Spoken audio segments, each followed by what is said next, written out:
لما جيت على هولندا جه بالي سؤال: هل ممكن دولة مصنفة من أفضل 10 دول في العالم وملايين الناس بيحلموا يعيشوا فيها ألاقي فيها حاجة مش بحبها؟ بس للأسف لقيت، فعشان كده جاي أقول لك أكتر 5 حاجات مش بحبها هنا في هولندا. اول حاجه الحشيش، في اكتر من 573 كوفي شوب موجودين هنا في هولندا، واعمل حسابك لو جاي امستردام هتشم ريحه الحشيش في كل حته. وبرضك عادي تبقى ماشي في الشارع ومعاك حشيش في جيبك، مفيش اي حد هيكلمك، بس ما يكونش اكتر من 5 جرام. وطبعا عادي تشتري الحشيش من اي حته، وكان زمان هولندا مميزه ان هي بتبيع الحشيش، لكن دلوقتي ما شاء الله بقى في دول كتير مجاوره زي مثلا المانيا وبريطانيا بقى بيبيعوا الحشيش، والحشيش بقى مسموح في كل حته. فدي بصراحه من الحاجات اللي مش بحبها هنا في هولندا. بس هل الموضوع ده خطير؟ ثانيه واحده. بص، من وجهة نظر حد بيشرب طبعا الموضوع ده جميل، لكن في ناس اعرفها جم هنا هولندا ومن كتر ما الموضوع سهل اشتروا حشيش وبقوا بيشربوا وبقوا مدمنين، وفي منهم ناس رجعوا بلدهم لانهم ما قدروش يوقفوا شرب. وانا بصراحه اول ما جيت هنا هولندا اتعرض عليا ان انا اشرب من ناس اصحابي هنا عرب وهولنديين، بس انا طبعا ما بحبش الشرب فما شربتش. لكن في ناس للاسف بتتحط في نفس الموقف وبتشرب وبيبقوا بعد كده مدمنين، ومن هنا انا شايف ان الموضوع خطير. ده محل اهو في المدينه اللي انا عايش فيها، تخش تشتري اللي انت عايزه سواء بقى حشيش او مرجوانه، اكنك داخل سوبر ماركت. حتى اسم المحل سكاي هاي، يعني انت هتاخد الجوب من هنا وهتبقى هاي. وده محل تاني في المدينه اللي انا عايش فيها، وفي محلات تانية كتير. بس خلينا نشوف تاني حاجه انا بكرهها هنا في هولندا.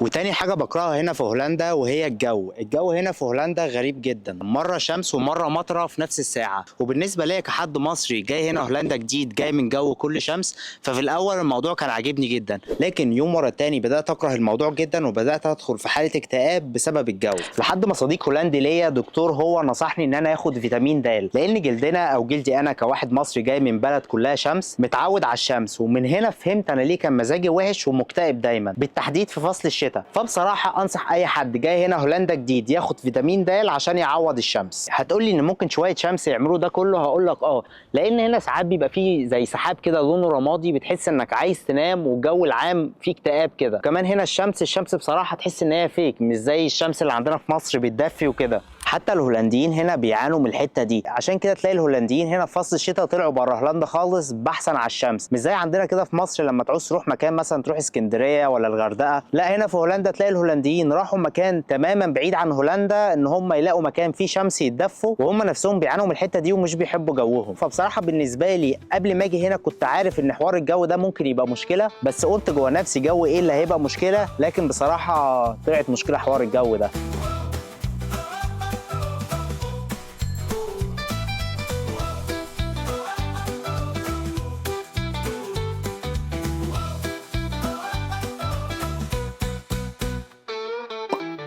وتالت حاجة أنا ما حبيتهاش من وجهة نظري في هولندا وهي الأكل. وطبعا هم عندهم بطاطس جميلة، لكن برضك عندهم أكلات تانية مشهورة وبتبقى عبارة عن نواشف، زي مثلا حاجة اسمها فريكانديل أو كروكيت، وهي زي السجق عندنا في مصر بس طبعا مش نفس الطعم.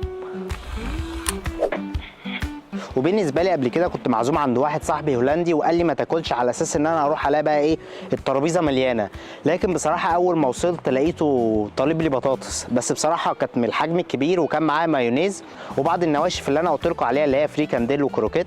فبصراحه الاكل الهولندي ما عجبنيش، بس هم شاطرين جدا في منتجات الالبان والجبن واي حاجه ليها علاقه بالبقره، وهتلاقي هنا انواع جبن مش هتشوفها في اي حته في العالم. طب ليه الاكل الهولندي يعتبر اكل مش حلو؟ تعال اقول لك.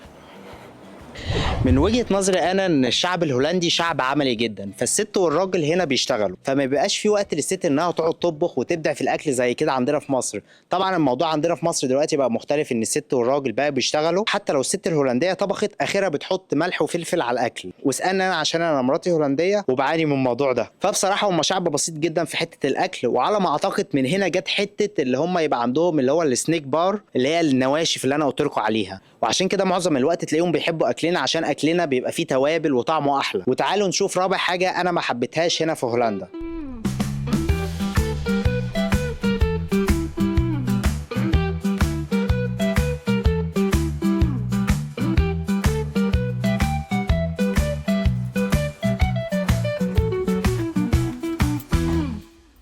رابع حاجة ما حبيتهاش والفكرة نفسها ما دخلتش دماغي وهي الشارع الأحمر. طبعا انا زرت الشارع الاحمر، وفكره انك واقف بتتفرج على حد واقف في باترينا ازاز وبتختار اللي انت عايزه اكنك بتختار لبس، الفكره نفسها طبعا ما حبيتهاش. والفكره ان الدوله فكرت وقالت بدل ما يبقى في ناس مقضياها او بنات يعني ومستخبيين، فخلوا ان كل حاجه مباحه، وهي هيها بالظبط بالنسبه لي نفس فكرة الحشيش. وبالنسبة للدولة الفكرة بقت فكرة سياحة أكتر، يعني مثلا لما تيجي تفكر في مصر هتفتكر الأهرامات وكده، في نفس الوقت لما تيجي تفكر في هولندا أو أمستردام بالتحديد هتفتكر الحشيش والشارع الأحمر. بس فتعالوا أقول لكم على آخر حاجة أنا ما بحبهاش هنا في هولندا، وهي الحياة الليلية.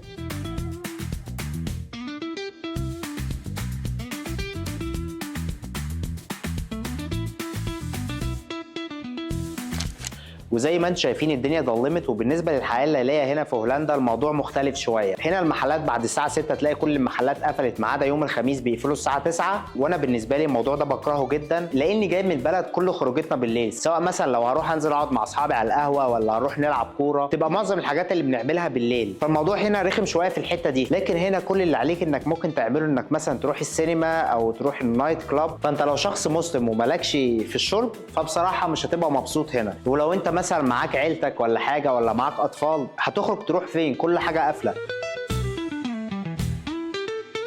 لكن عدم وجود الحياه الليليه هنا في هولندا ليه جانب بسيط ايجابي بصراحه انا حبيته، ان الدوله بتخلي كل المحلات وكل حاجه تقفل بعد الساعه 6، فبالاخر بتخلي الشعب ما يخرجش وما يروحش اي حته. مش زي مثلا في مصر ان انا ممكن انزل مع والدي الساعه 12 السوبر ماركت نجيب حاجه ناكلها وننام الساعه 2. لا هنا بعد الساعه 6 7 كده تلاقي الدنيا ضلمت وكل واحد شغل اللمبه الصفراء بتاعته عشان يصحى تاني يوم فريش للشغل. برغم ان هي حاجه ايجابيه بسيطه، بس برضك ما زلت بكره عدم وجود الحياه الليليه هنا في هولندا. بص ده شارع الشوبينج في المدينه اللي انا عايش فيها، اي حاجه عايز تشتريها بتشتريها من الشارع ده. طبعا الشارع ده الصبح بيبقى زحمه جدا وما بتعرفش تمشي فيه، لكن حاليا بصوا ما فيهوش مخلوق. بصوا ده محل من محلات كاتب مواعيد العمل هنا، بصوا بيقفل الساعه 6 ما عدا يوم الخميس بيقفل 9، وباقي الايام 6، ويوم الاحد بيقفل الساعه 5. وبصوا ده شارع الديسكوات اهو، طول اليوم بيبقى طبعا الشارع ده هادي جدا، ويجي بالليل يبتدي بقى ايه الزحمه. بس احنا عشان لسه الساعه 9 الجو هادي شويه. وبالنسبه لي الحاجات دي انا شايفها سلبيه في هولندا، لكن ممكن غيري يشوفها عاديه او حتى ايجابيه لان كلنا مختلفين. وده خلاني اركز اكتر انك لما بتروح دوله جديده بتاخد الوصفه كامله، يعني بتاخد الجو والناس والعادات والتقاليد وحتى الفرص، وده بيخلي حياتك وشخصيتك بتتغير لان البيئه اللي حواليك بتتغير. ومع الوقت بتبدا تلاقي نفسك ما بين عالمين، اول عالم انك مش غريب في البلد اللي انت عايش فيها، لكن العالم التاني انك برضك مش زي ما كنت عايش في بلدك. والتحدي انك ازاي تشوف التجربة دي وتضيف لحياتك، لان مفيش مكان مثالي ودايما هتلاقي ان الجمال في التجربة. ونسيت اقول لكم ان انا بحب اكل الفريكانديل الهولندي مع الفول المصري. واشوفكم في فيديو جديد.